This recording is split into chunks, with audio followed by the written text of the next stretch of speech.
दरियाए रावी में पानी छोड़ दिया, मुंसलिक अजला में इंतजामिया को अलर्ट रहने की हिदायत। Conventional disaster management authority PDMA के मुताबिक भारत ने 1,85,000 क्यूसेक पानी दरियाए रावी में छोड़ा। PDMA के मुताबिक गुज़श्ता साल भी भारत ने 1,73,000 क्यूसेक पानी छोड़ा था। PDMA ने हिदायत की है कि दरियाए रावी से मुंसलिक अजला की इंतजामिया हंगामी सूरत हाल से निपटने के लिए अलर्ट रहे।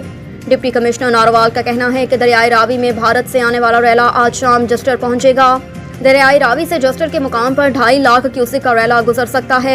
दरियाए रावी और मावन बरसाती नालों पर 9 फील्ड रिलीफ कैंप कायम हैं। तो दूसरी तरफ नेशनल डिजास्टर मैनेजमेंट अथॉरिटी ने हालिया बारिशों से होने वाले जानी और माली नुकसानात की रिपोर्ट में बताया कि मुल्क भर में 25 जून से अब तक बारिशों के बायस 76 अफराद जान की बाजी हार गए, जिनमें सबसे ज्यादा पंजाब में 48 और खैबर पख्तूनख्वा में 20 अमवात रिपोर्ट हुई। जारी करदा रिपोर्ट के मुताबिक पंजाब में 48, खैबर पख्तूनख्वा में 20, बलोचिस्तान में 5 और आजाद कश्मीर में 3 अमवात रिकॉर्ड की गईं। वज़ीर-ए-आज़म कहते हैं Imran Khan army chief general Asim Munir के खिलाफ बदनीयती पर अपनी मुहिम में मसरूफ हैं। ट्विटर पर एक पोस्ट में वज़ीर-ए-आज़म शहबाज शरीफ ने कहा कि कातलाना हमले की धमकी देने के लिए प्रॉक्सियों के इस्तेमाल की चाल बुरी तरह बेनकाब हो चुकी है। रियासती अलामतों पर मनसूबाबंदी से हमले नाकाम होने के बाद वो वाज़िया तौर पर बेचैन हैं। वज़ीर-ए-आज़म का कहना था कि उन्हें इल्म नहीं कि उनकी धमकी, तशद्दुद और नफरत की सियासत का वक्त ख़त्म हो गया है। ऐसी काबिल मुज़म्मत हरकत के जरिए वो सिर्फ अपने आप को बेनकाब कर रहे हैं। मुहिम का बुनियादी मकसद ज़ाती मुफाद और इक़्तिदार पर कब्जे को हर चीज़ पर तरजीह देना है। उनका कहना था कि पाकिस्तानी अवाम और सियासी जमातें अपने आर्मी चीफ और मुसल्लह अफवाज के पीछे चट्टान की तरह खड़े हैं।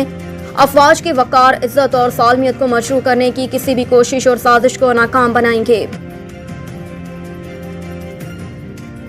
आलमगीर तरीन ने खुदकुशी से कबल मंगेतर से कॉल पर क्या बात की, पुलिस ने पता लगा लिया। पुलिस के मुताबिक आलमगीर तरीन के फोन कॉल डेटा में उनकी मंगेतर से गुफ्तगू का रिकॉर्ड मिल गया, जिसके बाद उनकी मंगेतर से मुलाकात की गई। मुलाकात के दौरान खातून ने पुलिस को बताया कि आलमगीर तरीन से इस रोज शाम 4 बजे फोन पर बात हुई। आलमगीर तरीन के साथ कॉल पर रोजमर्रा की बातें हुई। पुलिस का कहना है कि फॉरेंसिक और पोस्टमार्टम रिपोर्ट के बाद तशवीश का दायरा कार बढ़ाया जाएगा। वाज़ेह रहे कि गुज़श्ता दिनों आलमगीर तरीन अपने घर में मुर्दा पाए गए थे। पुलिस और अहले खाना ने खुदकुशी करार दिया है।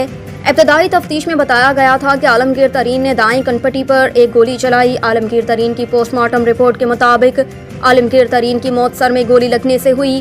गोली उनके सर के दाएं तरफ लगी, जिस पिस्तौल से गोली चलाई गई, जबकि खुदकुशी से पहले लिखी आलमगीर तरीन की तहरीर फॉरेंसिक तजज़िये के लिए भिजवा दी गई है।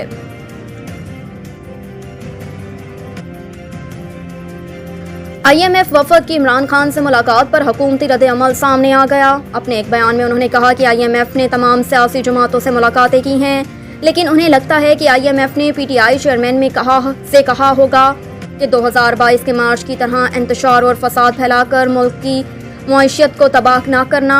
आइंदा आम इंतखाबात पर पाकिस्तान पीपल्स पार्टी के साथ इत्तेहाद के सवाल पर वफाकी वज़ीर इत्तलात ने कहा कि इसका फैसला पार्टी क़यादत करेगी। अगले वज़ीर-ए-आज़म के हवाले से पूछे जाने वाले सवाल पर मरियम औरंगज़ेब ने कहा कि यह फैसला पाकिस्तानी अवाम का होगा। ख्याल रहे कि एक रोज़ कबल IMF के वफद ने पाकिस्तान तहरीक इंसाफ के चेयरमैन इमरान खान से ज़मान पार्क लाहौर में मुलाकात की थी। IMF के वफद और चेयरमैन PTI के दरमियान मुलाकात 1 घंटे से ज़ायद तक जारी रही। मुलाकात में PTI के वाइस चेयरमैन शाह महमूद कुरैशी भी शरीक थे, जबकि साबिक वज़ीर ख़ज़ाना शौकत तरीन ने वीडियो लिंक पर IMF वफद को ब्रीफिंग भी दी।